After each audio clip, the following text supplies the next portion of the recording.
অনেক মা ছেলের প্রশ্ন করে, আমি তোরে এত কষ্ট করে লালন পালন করলাম আর বিয়ে করার পরে বউ তোর আপন হয়ে গেল। এরকম একটা কমন প্রশ্ন আছে না নাই?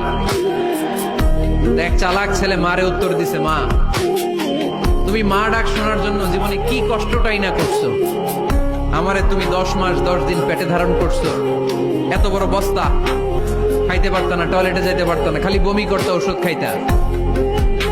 10 মাস পেটে ধারণ করলা, 2 বছর দুধ খাওয়াইলা, আমার পেশাব পায়খানা পরিষ্কার করলা।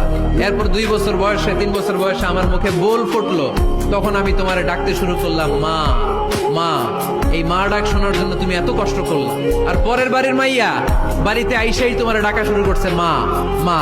তো যেই লোক তোমারে মা ডাকে তারে আমি ভালোবাসবো না কেন মা? ঠিক কিনা? আমার মুখের মা ডাক শোনার জন্য তুমি এত কষ্ট করলা, কি কষ্ট। আর পরের বাড়ির চিনি না জানি না এক মেয়ে এসেই তোমার ডাকা শুরু করছে মা মা। তো যে আমার মারে মা ডাকে তার স্থান তো আমার হৃদয়ে, ঠিক কিনা? প্রথমে শাশুড়ি আম্মারা শোনেন, মহিলা প্যান্ডেলের শাশুড়িরা, ছেলের বউয়ের উপর রাগ করেন না। আপনার অনেক অভিজ্ঞতা আছে, বৌমার কোন অভিজ্ঞতা আছে? নতুন এক্সপেরিয়েন্স নাই। বৌমাকে একটু সময় দেন, একটু গুছায় নিতে দেন, পারবে। রান্না ভালো হয় না, পারবে। ঘুম থেকে দেরিতে উঠবে আস্তে আস্তে।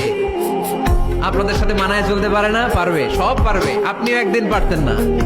আপনি যখন প্রথম বৌমা হয়ে গেছিলেন ওই কথাগুলো খেয়াল করেন, আপনার দিনগুলো তখন কেমন কেটেছিল। এজন্য পাড়াডা গায়ের শাশুড়ি আম্মারা, বউদের উপর জুলুম করেন না, অত্যাচার করবেন না। অনেক শাশুড়ি আছে পান থেকে চুন খসলে বদদোয়া দেয় বৌমারে, আছে না নাই? কিন্তু এটা কল্পনা করে না যে এটা আমার নিজের পেটে ধরা ছেলের বউ। এই মেয়ের বদদোয়া দিলে তো আমার ছেলের পরিবারের ক্ষতি, আমার নাতি নাতনিদের ক্ষতি।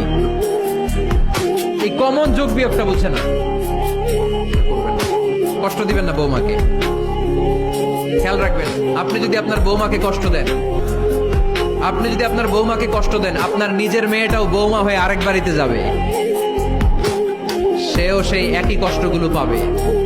এগুলো যখন আপনারে শোনাবে তখন আপনি শান্তিতে থাকতে পারবেন না। চিল্লায় বলেন ঠিক কিনা? পারবেন না আপনি শান্তিতে থাকতে। নিজের মেয়ে সকাল 11টায় ওঠে, ওইটার দোষ নাই, বৌমা কেন উঠলো না, ঝামেলা আছে না নাই? এটা করবেন। এবার বৌমারা, এই যুগের মেয়েরা, পাড়াডগারের বৌমারা যারা আছেন, বউ খবরদার শাশুড়ির সাথে বেয়াদবি করেন না, বেয়াদবি করবেন না। শাশুড়ি আপনার মায়ের মতো। কিসের মতো?